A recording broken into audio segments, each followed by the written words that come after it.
It ain't human! Kill it!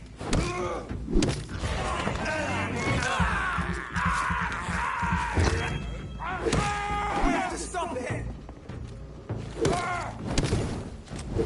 Roll back to the hell that spawned you!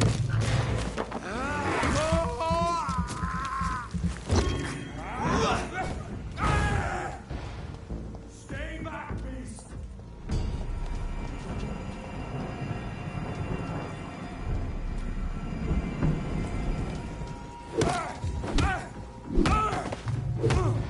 I order you! Step back!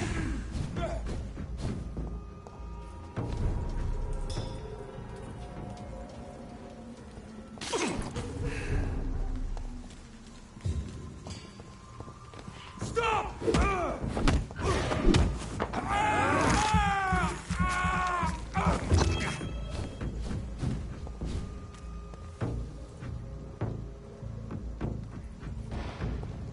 Crawl back to the hell that spawned you!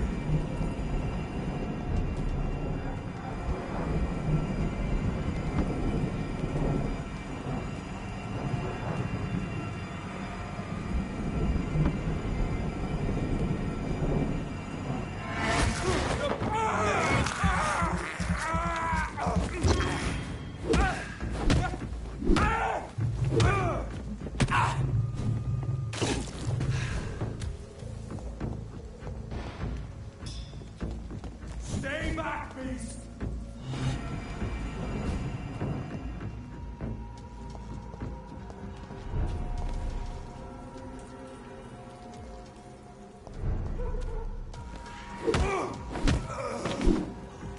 This man stunned me with his faith.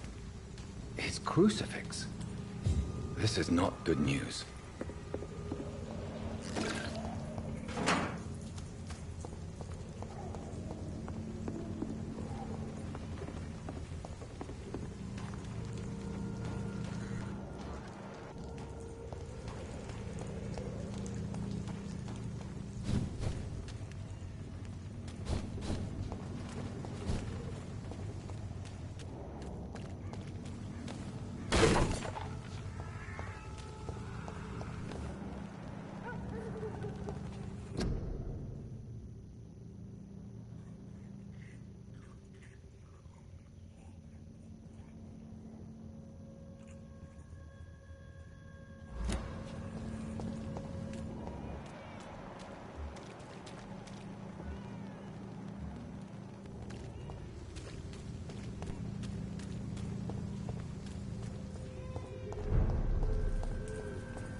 Excuse me, sir. Are you familiar with this part of town?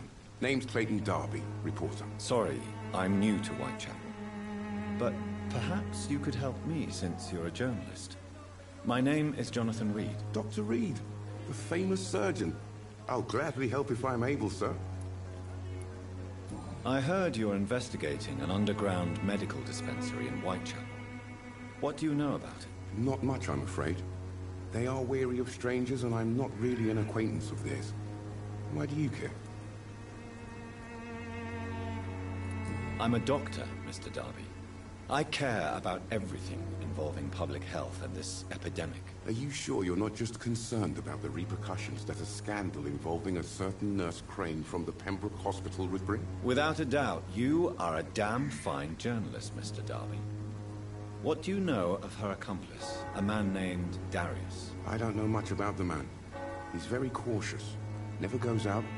Doesn't seem to have any friends or family. He has no relatives at all? No. Except for that strange man, a poet named Richard Nithercott, who sometimes comes by. Darius would never let him in. Where can I find this Mr. Nithercott? He spends most of his time lurking around Whitechapel, talking to himself or declaring verses. These days, you can usually find him behind the church.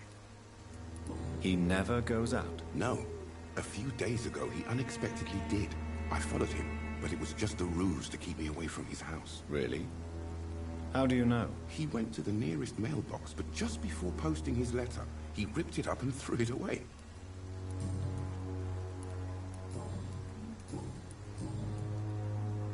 What is a journalist doing in this borough after sunset? He goes where none of his colleagues would dare to go, to inform the country. So you risk your life to reveal the truth.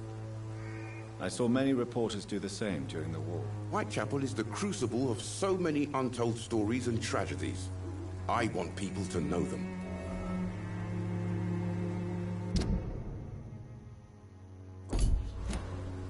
That's quite honorable of you. But is the public interested? Not at all, sir. And that's why I'm an independent journalist, hoping to sell some stories. Why are the newspapers keeping silent about the Spanish influenza? It's as though none of you care. There's a war going on. People shouldn't be demoralized by news of deadly diseases.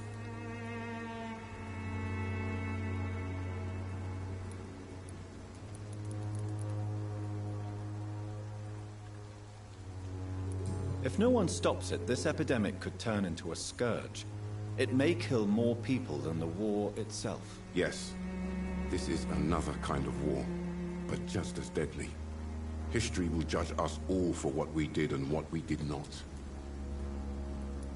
Have you any idea of the danger you face in these streets at night? I've had to run and hide more than once from frenzied mobs incensed by the fever. Do you think the flu is really responsible for this, Doctor?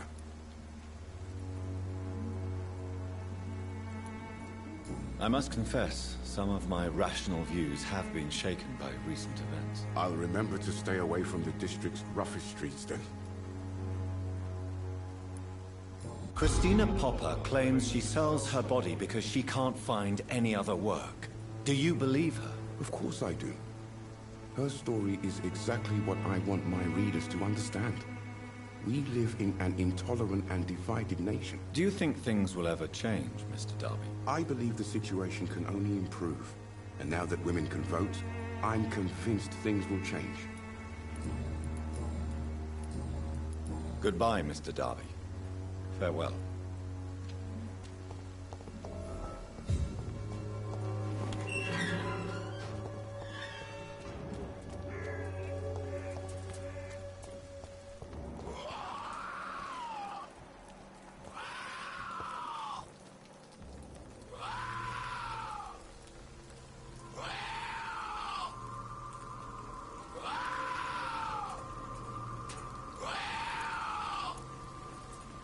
Ah!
angel made flesh, I tell you.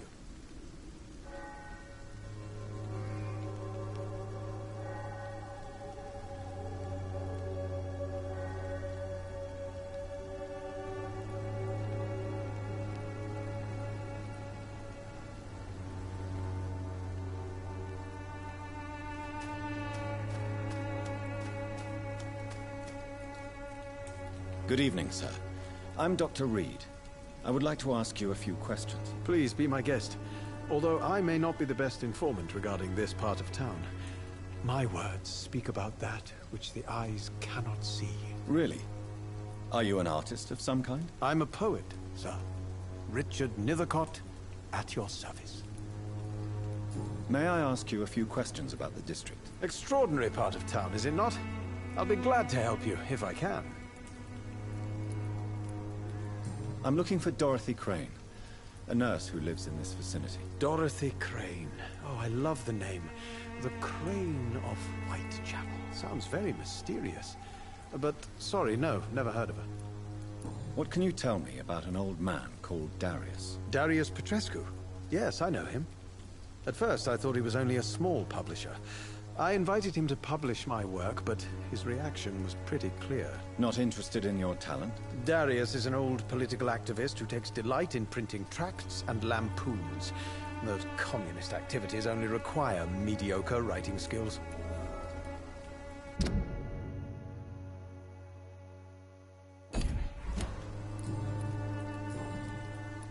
Are you aware that your life could be in danger in this part of town? But this is where I must be to feel the real beat of the city. I had to come, see it for myself, alone.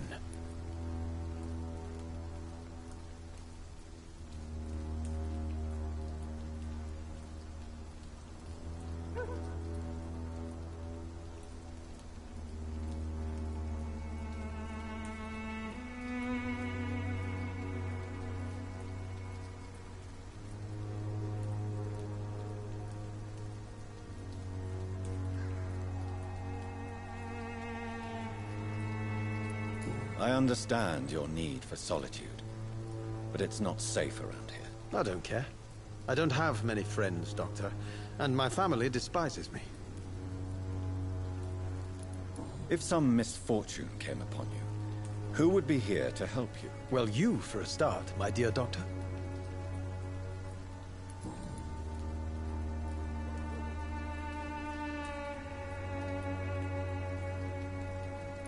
May I ask what you're doing at this hour of night, sir? Do you live here? Not at all. I'm just enjoying the pleasure of a quiet walk. Though night talks are always preferable, if you ask me. Especially with strangers. If you say so. But as a physician in a time of epidemic, I must caution you to avoid unnecessary exposure, sir. Thank you, Doctor. But we both know the seeker of truth has to go boldly where the weak dare not. But are you not afraid of the epidemic? Oh, why should I? I see some equity in the Spanish flu. No flesh should be saved, say the scriptures. Good or evil, rich or poor, all are equal in the eyes of the flu. What are your thoughts on the terrible situation in this city? Terrible, you say? No. Of course, the death of so many innocents is a tragedy. But the scourge has not been all bad for the city. Oh, no, sir. What are you talking about? Do you remember London before the flu? Noisy, cacophonic, quiet nowhere to be found. And now, listen to this oddly peaceful silence. Yes. The enjoyable silence of the grave. You have a unique perspective on the situation, I must admit. Most people fail to understand my perspective. I don't blame them. But how could I call myself a poet if I veiled my feelings?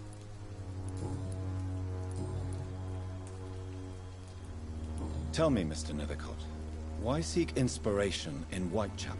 The place is not beautiful per se, but how to explain it? Stirring and challenging.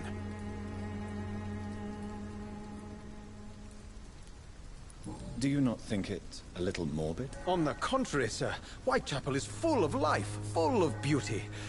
Just like my dear muse, the wonderful Camellia. What can you tell me about Camellia? Not much, and that's the beauty of it.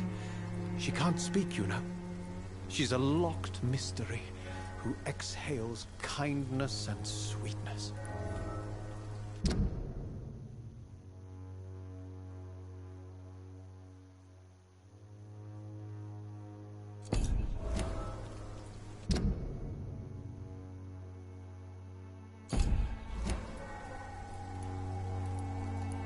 Perhaps you're just afraid to find out the truth about your muse. One day, perhaps, I'll ask her to come with me.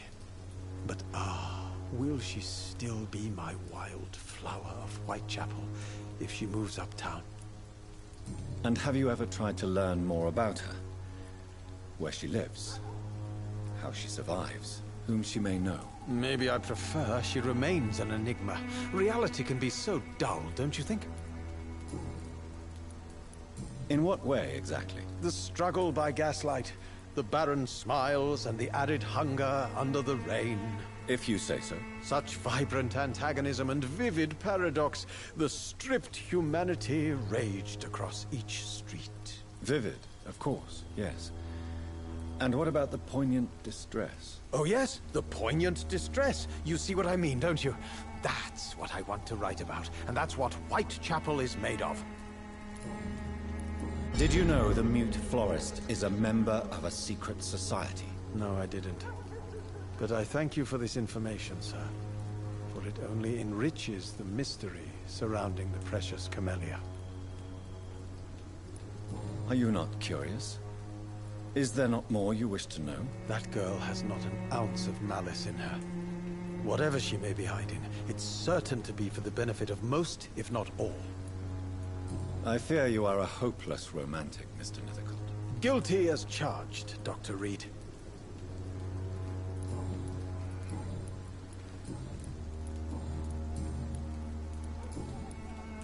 I'll leave you alone, sir.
The content of Darius' letter to his children could give me more leverage to enter.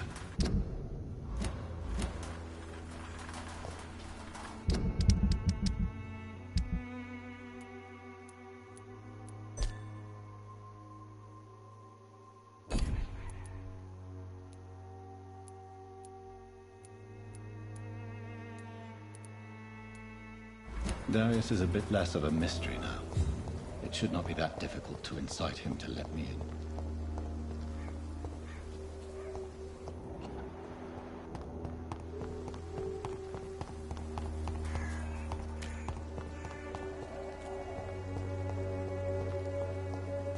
It's locked.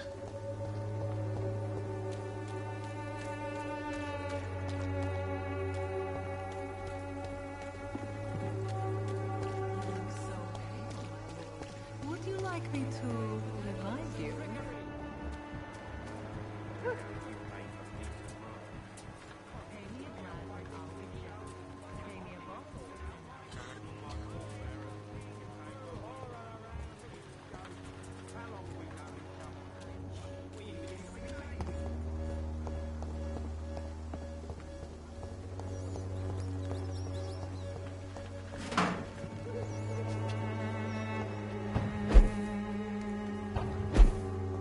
It's locked, all right.